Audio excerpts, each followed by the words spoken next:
Imran Khan jail میں بیٹھ کر بھی حکومت کی سازشیں ناکام بنا رہے ہیں۔ تازہ ترین سازش حکومت کی طرف سے جو رچائی جانے والی تھی وہ بھی عمران خان نے جیل میں بیٹھتے ہوئے ناکام بنا دی۔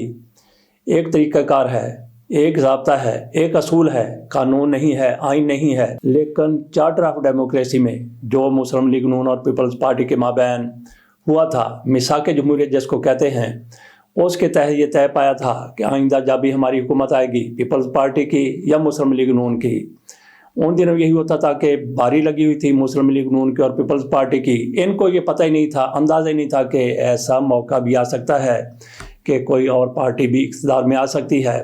تو ان کی طرف سے 2006 میں یہ ایک اصول طے کیا گیا تھا چارٹر آف ڈیموکریسی میں، میثاق جمہوریت میں، کہ جب بھی ہماری حکومت آئے گی، ہم میں سے کسی پارٹی کی حکومت آئے گی، تو اس میں پی اے سی پبلک اکاؤنٹ کمیٹی کا چیئرمین اپوزیشن سے لیا جائے گا۔ پیپلز پارٹی کی حکومت آئے گی تو مسلم لیگ نون اپوزیشن میں ہوگی تو اس کا ہوگا، دوسری پارٹی کی حکومت آئے گی تو اس طرح سے یہ طے کیا گیا تھا، اصول بنایا گیا تھا۔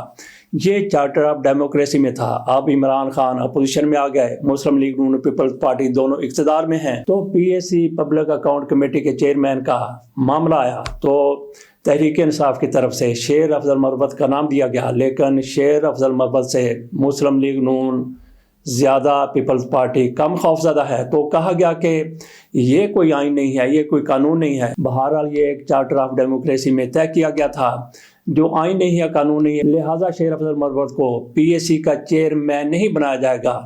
تو اس کے بعد پھر کیا ہوا، عمران خان کی طرف سے تھوڑی سی پسپائی اختیار کی گئی کہ بجائے اس کے کہ یہ ہو کہ یہ اپنا کوئی راجہ ریاض یا کوئی نور عالم اس کو یہ پی اے سی کا چیئرمین بنا دیں، تو عمران خان کی طرف سے، تحریک انصاف کی طرف سے تو پھر فیصلہ کیا گیا کہ حامد رضا کو پی اے سی کا چیئرمین بنا دیا جائے۔ تو لہٰذا پی اے سی پبلک اکاؤنٹ کمیٹی قومی اسمبلی اس کا چیئرمین بنایا جا رہا ہے حامد رضا صاحب کو۔ تو یہ حکومت کی سازش عمران خان نے جیل میں بیٹھے ہوئے ناکام بنا دی۔ عمران خان کی طرف سے تحریک انصاف کو کہا گیا ہے کہ ان کا نام دے دیا جائے، لہٰذا سپیکر کے ساتھ ملاقات ہوئی تحریک انصاف کے وفد کی، تو اس ملاقات میں سپیکر کو حامد رضا صاحب کا نام دے دیا گیا۔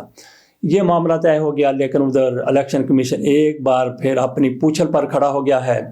تیسری مرتبہ انٹرا پارٹی الیکشن ہوئے ہیں تحریک انصاف کے، ان کو بھی قابل قبول قرار نہیں دیا گیا۔ آج یہ خبر آ گئی ہے کہ اس پر بھی الیکشن کمیشن کی طرف سے اعتراض اٹھا دیا گیا ہے۔ 30 اپریل کو تحریک انصاف کو طلب کیا گیا ہے، تو یہاں پہ الیکشن کمیشن سے تھوڑی سی چوک ہو گئی، تھوڑی سی بھول ہو گئی، کیونکہ 30 اپریل آ جائے گا۔ اگر ان کی طرف سے 31 اپریل کو تحریک انصاف کی لیڈرشپ کو انٹرا پارٹی الیکشن کے حوالے سے طلب کیا جاتا تو نہ 31 اپریل کبھی آتی، نہ کبھی تحریک انصاف وہاں پیش ہوتی، اور نہ تحریک انصاف کے حق میں فیصلہ آتا۔ بہرحال جو کچھ بھی ہے، تیسری مرتبہ اگر الیکشن کمیشن کی طرف سے کہا جاتا ہے کہ یہ انٹرا پارٹی الیکشن بھی درست نہیں ہوئے، تو پھر کیا کیا جائے گا؟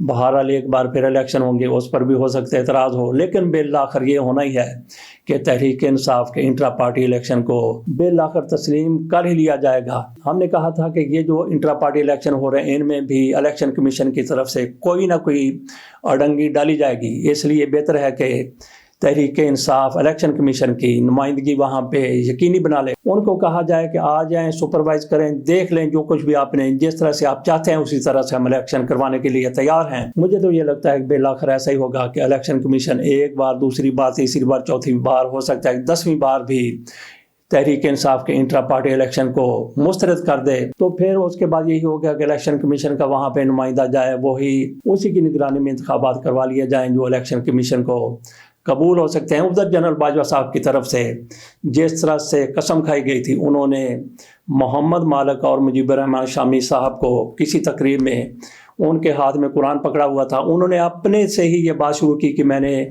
عمران خان کی حکومت نہیں گرائی اور میاں نواز شریف کو پاکستان سے باہر نہیں بھیجا۔ تیسری بات انہوں نے یہ کی کہ میں نے اپنی ایکسٹینشن کے حوالے سے کوئی بات نہیں کی اور میری خواہش نہیں تھی۔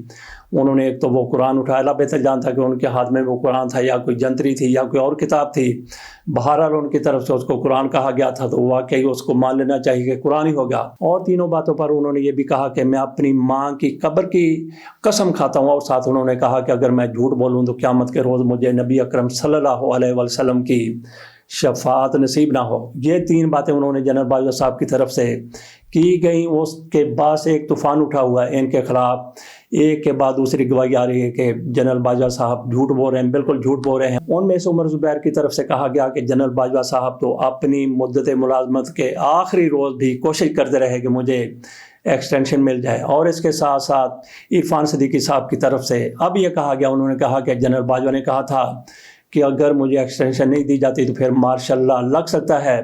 یہ 2 گواہیاں ہوں گی۔ اور اس کے ساتھ ہی خواجہ آصف کی طرف سے کافی دن پہلے کہا گیا تھا کہ میاں نواز شریف کو پاکستان سے باہر بھجوانے میں اسٹیبلشمنٹ کا ہاتھ تھا۔ جنرل باجوہ صاحب آرمی چیف تھے، تو آج ان سے سوال کیا گیا کہ خواجہ صاحب آپ نے جو کہا تھا کہ جنرل باجوہ نے اس وقت کی اسٹیبلشمنٹ نے میاں نواز شریف کو باہر بھجوایا تھا، تو آپ کیا کہتے ہیں؟ انہوں نے کہا جو میں نے کہا تھا اس پر میں قائم ہوں اور وہی سچ ہے۔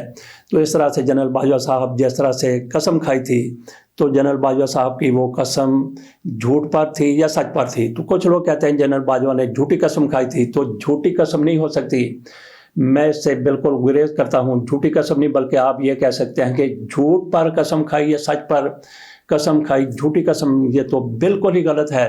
بہرحال جنرل باجوہ صاحب کی طرف سے جھوٹ پر قسم کھائی گئی، اس کی گواہی پر گواہی آ رہی ہے۔ تو اگلی خبر کی طرف چلتے ہیں۔ وہ خبر ہے حسان نیازی۔ یہ حفیظ اللہ نیازی صاحب کے صاحبزادے ہیں، عمران خان کے بھانجے ہیں، ان کو بھی گرفتار کیا گیا ہے۔ تو حفیظ اللہ نیازی صاحب کی طرف سے ایک تو میڈیا کے ساتھ گفتگو کرتے ہوئے کہا گیا کہ میرے بیٹے کو ہو سکتا ہے کہ قتل کر دیا گیا ہو، اگر اس کو قتل کر دیا گیا ہے تو مجھے بتا دیا جائے، مجھے صبر آ جائے۔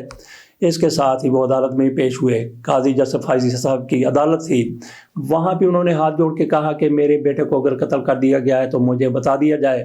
اس سے اندازہ کیا جا سکتا ہے کہ ایک باپ کتنا زیادہ بے بس ہے، اور قاضی فائزی صاحب ہو سکتا ہے کہ ان سے بھی زیادہ بے بس ہوں، بے حس بھی ہوں۔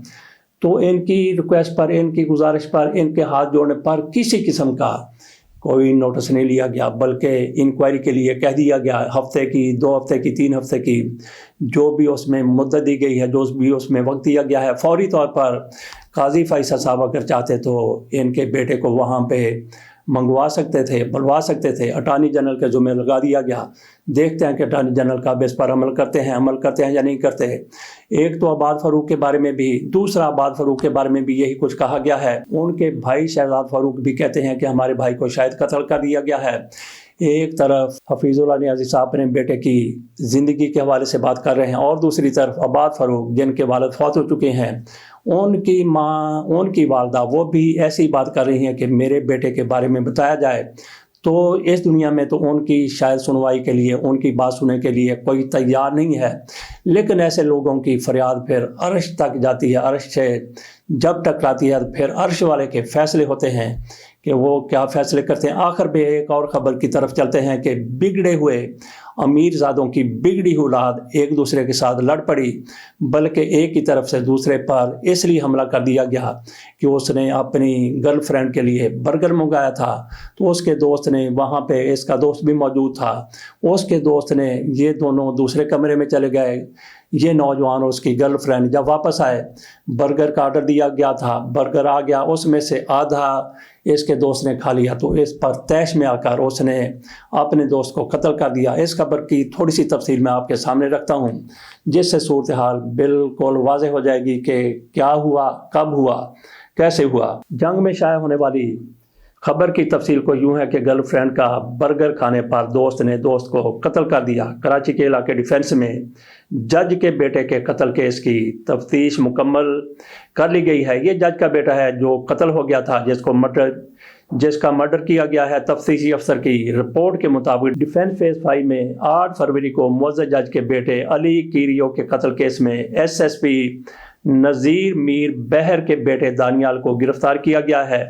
رپورٹ کے مطابق دانیال نے 8 فروری کو اپنی گرل فرینڈ شازیہ کو گھر بلایا تھا، جبکہ گھر میں اس کا دوست علی کیریو اور بھائی احمر بھی موجود تھے۔ رپورٹ کے مطابق ملزم دانیال شازیہ کو علیحدہ کمرے میں لے گیا اور اس کے لیے 2 برگر آرڈر کیے۔